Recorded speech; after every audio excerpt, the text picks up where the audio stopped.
Good morning, শুভ নববর্ষ সবাইকে। আমার গোপাল এক্ষুনি ঘুম থেকে উঠলো, আমার লাড্ডু সবে ঘুম ভাঙলো। আমি এবার আমার লাড্ডু আর রাধাকৃষ্ণকে আজকে নববর্ষের সাজে সাজাবো। দেখা যাক আমার থিমটা কতটা কাজে লাগে।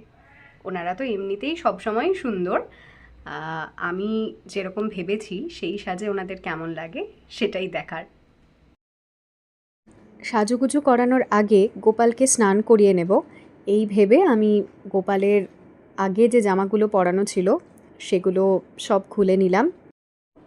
একটা থালা পেতে সেখানে আমি চন্দন দিয়ে স্বস্তিক কেটে নিলাম।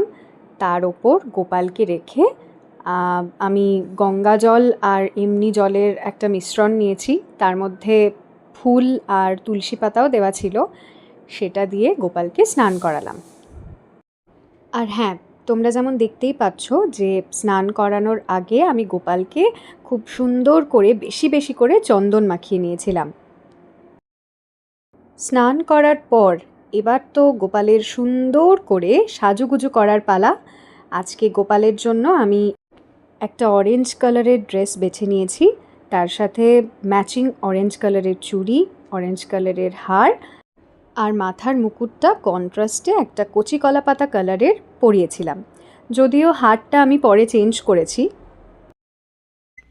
এই যে আমার লাড্ডুর ফাইনাল সাজ। লাড্ডুকে আমি একটু আগে যে হারটা পরিয়েছিলাম ওটা আমার মনে হচ্ছিল অরেঞ্জের উপরে অরেঞ্জ খুব একটা ভালো লাগছে না, তাই জন্য আমি পাগড়ির সাথে ম্যাচ করে এই হারটা পরালাম। লাড্ডুর পাশেই আজকে আছে গণেশজি, কারণ আজকে বুধবার, তাই আজকে গণেশজিকে আমি ভোগে লাড্ডু দিই। তো এই ছোট্ট সিংহাসনের ওপর আমি তাকে লাড্ডুর সাথেই রেখেছি।